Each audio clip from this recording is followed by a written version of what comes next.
அனைவருக்கும் வணக்கம். இன்னைக்கு நாம பார்க்கக்கூடிய டாபிக் மீன் கூறுகள் மற்றும் அவற்றின் குறியீடுகள். ஓகேங்களா? ஒரு காம்பவுண்ட்ஸ் இருக்கு அப்படின்னா அந்த காம்பவுண்ட்ஸ் வந்து பார்த்தீங்கன்னா அந்த அப்பராட்டஸ் வந்து பார்த்தீங்க அப்படின்னா எந்த குறியீட்டில் வந்து குறியிடுவோம் அப்படின்னு சொல்லி கொஸ்டின்ஸ் வந்து கேட்பாங்க.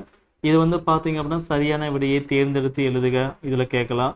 அல்லது வந்து பார்த்தீங்கன்னா மேட்ச் ஷீட்டில் வந்து கேட்க வாய்ப்புகள் அதிகமாக இருக்குது. ஓகேங்களா? ஸோ வாங்க பார்க்கலாம். ஸோ ஃபஸ்ட்டு வந்து பார்த்தீங்க அப்படின்னா இந்த சிம்பிள் ஓகேங்களா, இது மாதிரி ஒரு நேராக போய் மேலேயும் கீழேயும் பல்லு மாதிரி இருக்கும். ஓகேங்களா? ஸோ இந்த சிம்பிள் இருந்துச்சு அப்படின்னா அதோட பேர் வந்து மின் தடையாக்கி. ஓகேங்களா? இங்கிலீஷில் வந்து ரெசிஸ்டரும்பாங்க.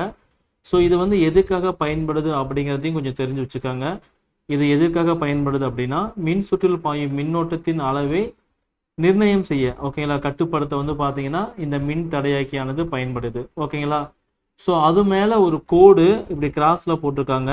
ஓகே, ஆர் மேலேருந்து ஒரு கோடு இப்படி போட்டிருக்காங்க அப்படின்னா அது என்னன்னு சொல்லணும் பார்த்தீங்கன்னா மின் தடை மாற்றி, ரியோஸ்டாட்னு சொல்லுவாங்க.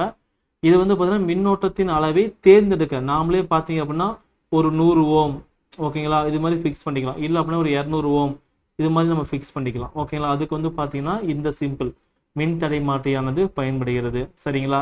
அதுக்கு அடுத்து பார்த்தீங்கன்னா ஒரு ஓ மாதிரி போட்டு அதுக்குள்ளே ஏ அப்படிங்கிற சிம்பிள் போட்டு 2 பக்கம் கோடு போட்டிருந்தாங்க அப்படின்னா அது வந்து அம்மீட்டர். ஓகேங்களா? ஸோ இது வந்து எதுக்காக பயன்படுதுன்னு பார்த்தீங்கன்னா மின்னோட்டத்தை அளவிட வந்து அம்மீட்டரானது பயன்படுது. மின்னோட்டம் வந்து எவ்வளோ போகுது, 2 milli ampere, 2 ampere, 3 milli ampere, இது மாதிரி வந்து மின்னோட்டத்தை வந்து அளக்க வந்து பார்த்தீங்கன்னா இந்த அம்மீட்டரானது பயன்படுது. ஓகேங்களா? ஒரு கொஸ்டின்ஸ் கேட்பாங்க, அம்மீட்டர் எப்பவும் பார்த்தீங்க அப்படின்னா நாம் என்ன பண்ணுவோம், சீரியஸ் கனெக்ஷனில் தொடர் இணைப்பில் மட்டும்தான் இணைக்கணும். இது ரொம்ப முக்கியமானது. Old meter. ஓகேங்களா? ஸோ மின் அழுத்த வேறுபாட்டை, ஓகே, மின் அழுத்த வேறுபாட்டை அளக்க உதவும் கருவி தான் வந்து பார்த்தீங்கன்னா ஓல்டு மீட்டர். ஓகேங்களா? ஸோ வி அப்படிங்கிற சிம்பிள் ஒரு 5 volt or 220 volt. So V அப்படின்னு போட்டாவே அது ஓல்டு மீட்டர். சரிங்களா? இது ரொம்ப ரொம்ப முக்கியமானது. கால்வான மீட்டர் என்பது மின்னோட்டம் மற்றும் அதன் திசையை கண்டறிய பயன்படுது. ஜி அப்படின்னு போட்டாவே galvanometer. A ammeter, B voltmeter, G வந்து கால்வான மீட்டர். இது 3 ஈஸியாக தான் இருக்கும். ஓகேங்களா?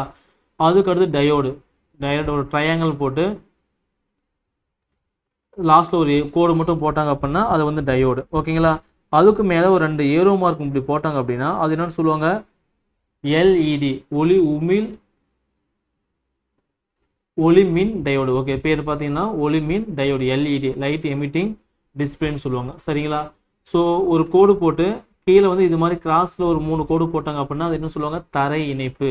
ஓகேங்களா? இது எதுக்காக பயன்படுதுன்னு பார்த்தீங்கன்னா மின் சாதனங்களை பாதுகாக்க பயன்படுகிறது. மின் அழுத்தத்தை அளவிட குறிப்பு புள்ளியாக செயல்படுகிறது. ஓகே, 2 கொடுத்துருக்காங்க, 2 நோட் பண்ணி வச்சுக்கோங்க. ஸோ இதுலேருந்து பார்த்தீங்க அப்படின்னா ஒரு கொஸ்டின்ஸ் டெஃபினட்டாக எக்ஸாமில் கேட்பான். கொஞ்சம் நல்லா பார்த்து வச்சுக்காங்க. ரொம்ப ரொம்ப முக்கியமான ஒன்று. சரிங்களா? தேங்க்யூ.